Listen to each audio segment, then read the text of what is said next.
একটা কথা বলি, যখন জীবনে সত্যিকারের অসুবিধার মধ্যে পড়বেন, কষ্টের মধ্যে থাকবেন, তখন নিজের দায়িত্ব নিজে নিন। কারণ আপনার গোড়ায় কী গণ্ডগোল আছে সেটা আপনিই জানেন। যেদিন আপনি নিজের দায়িত্ব নিজে নিয়ে নেবেন, সেদিন পৃথিবীর কেউ আপনাকে আটকাতে পারবে না। আপনি নিজে জানেন আপনি কী গণ্ডগোল করে এসেছেন আপনার গোড়াতে।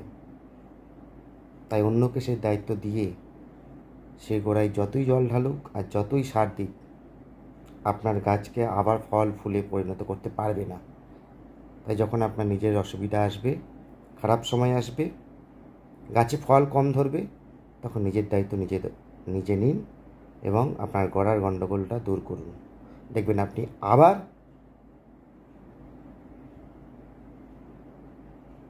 অসাধারণ রেজাল্ট করে বেরিয়ে যাচ্ছেন। সফলতার চরম শিখরে আবার উঠে পড়েছেন। আগে যে সফলতা ছিল তার থেকেও বেশি উপরে উঠেছেন। ধন্যবাদ।